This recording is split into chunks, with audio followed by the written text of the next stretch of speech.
খাওয়ায় এটা একটু সামো। দুইজনের মধ্যে শয়তানে লাগিয়ে দিছে গন্ডগোল।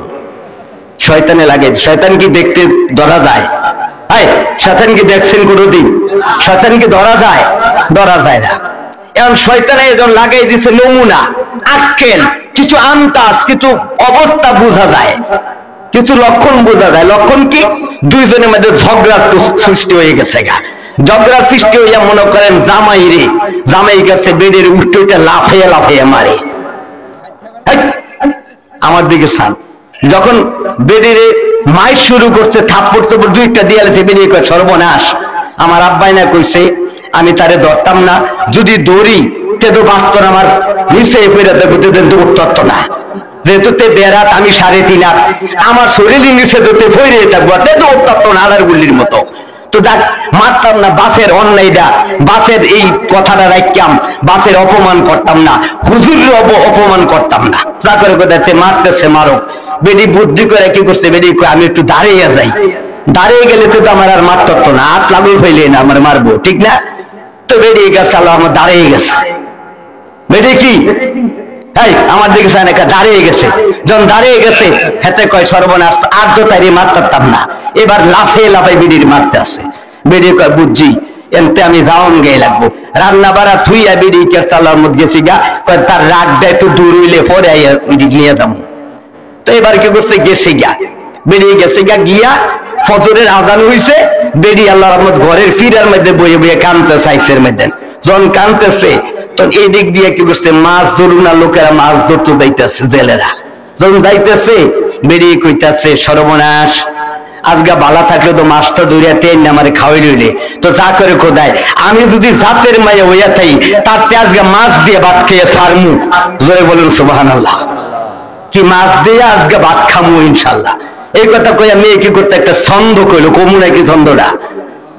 হ্যাঁ, মেয়ে কইতেছে লোকে যায় মাছ ধরিতে ঘরে কেনে যায় না, কি কয়?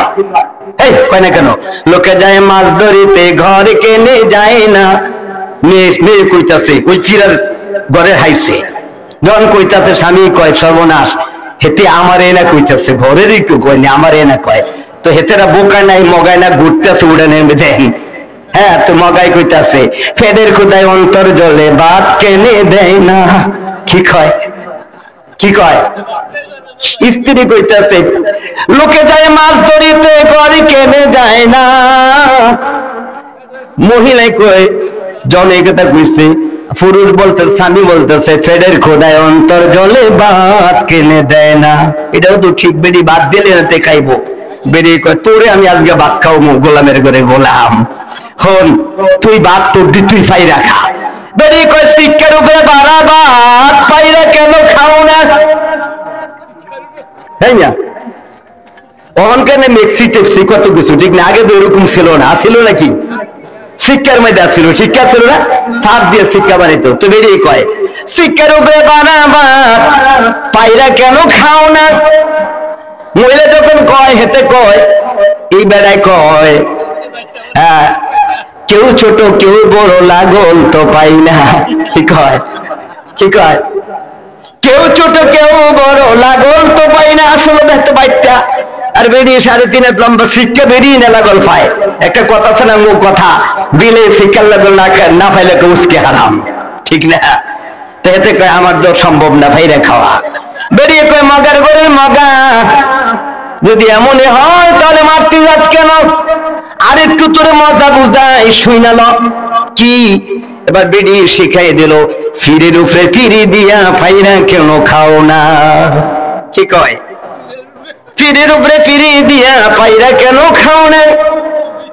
এখন একটা ফিরির উপরে আরেকটা ফিরি দিলে, আরেকটা ফিরি দিলে আসলে লম্বা হইব ঠিক, কিন্তু ফিরি যদি টগর মগর করে লড়াছড়া করে না, কি বলেন? বেরিয়ে যখন এই কথা বললাম, স্বামী আবার বলে ফিরি করে টগর মগর যদি পইরা যাই, কি হয়?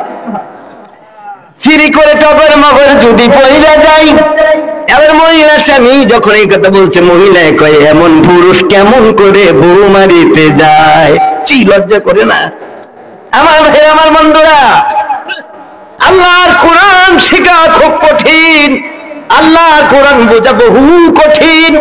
আল্লাহর কোরআনের হক মেয়াদ পৃথিবীর কোন মুফাসসির শেষ করতে পারে না, কোন আলেম শেষ করতে পারে না। তুমি তো দূরের কথা, তোমার বাবা দূরের কথা, তোমার 14 গোষ্ঠী দূরের কথা, বৈজ্ঞানিক দূরের কথা, বিজ্ঞানিক দূরের কথা, সায়েন্স কমার্স দূরের কথা, সবগুলির মেন গোড়া হলো আমার নবী মুহাম্মদুর রাসূলুল্লাহ। জোরে জোরে বলুন সাল্লাল্লাহু আলাইহি ওয়াসাল্লাম। মুহাম্মদ মুস্তাফা নবী, সবাই পড়েন শেষ। মুহাম্মদ মুস্তাফা নবী আখির জামানা, আইরে তোরা কে কে যাবি সোনার মদিনায়, আইরে তোরা কে কে যাবি সোনার মদিনা শরীফ গেলে পরে রওজা মুবারক দেখতে পারে। আহা ইয়া রাসূলুল্লাহ, সেই রওজাতে শুয়ে আছেন, সেই রওজাতে শুয়ে আছেন শাহে মদিনা, আরে তোরা কে কে যাবি সোনার মদিনায়, আরে তোরা কে কে যাবি। সবাই বলেন।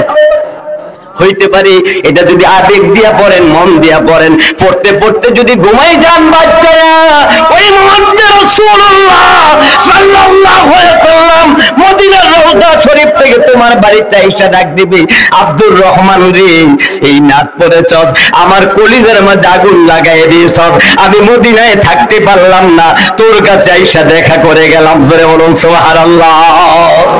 একটু জোরে জোরে পড়া যাবে তো? মহব্বত পড়েন একটু। মুহাম্মদ মুস্তাফা নবী আখির জামানা, আইরে তোরা কে কে যাবি সোনার মদিনায়, আইরে তোরা কে কে যাবি সোনার মদিনায়। মদিনা শরীফের চতুর্পাশে নূরের ঝলক জ্বলতে আছে, সেই ঝলকে লিপ্ত হলেন, সেই ঝলকে লিপ্ত হলেন যত আশিকান, আইরে তোরা কে কে যাবি সোনার মদিনায়, আইরে তোরা কে কে যাবি সোনার মদিনায়।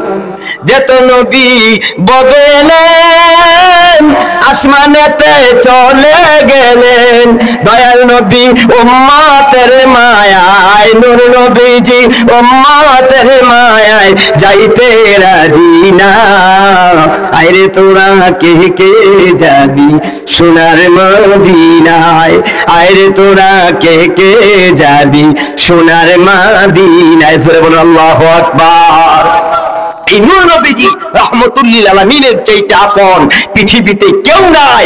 মা বলেন আপন না, বাবা বলেন আপন না, বউ বলেন আপন না, স্বামী বলেন আপন না, সন্তান বলেন আপন না, একমাত্র আমাদের আপন হলো আমাদের নবী মুহাম্মদুর রাসূলুল্লাহ সাল্লাল্লাহু আলাইহি ওয়াসাল্লাম, যাকে জীবনের চাইতে বেশি ভালো বাঁচতে হবে। কি বলেন ঠিক কিনা?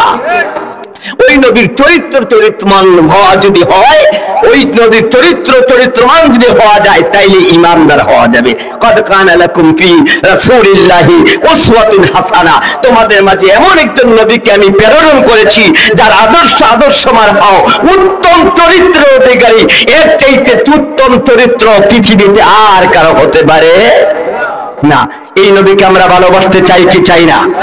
কারা কারা ভালোবাসবো? তো হাত উঁচা করে একটা তাকবীর দিয়ে আজকে এই গভীর রজনীকে আমরা সুন্দর করে এই তাকবীরটা আল্লাহর আরশ আজিম পর্যন্ত পৌঁছায় দেবে। চিল্লায় বলি নারে তাকবীর। হয় নাই, আওয়াজটা হয় নাই। তোমার একটু কিছুক্ষণ পরে দিয়ে দেবো ইনশাআল্লাহ। একটু আওয়াজটা ভালো করে দেন।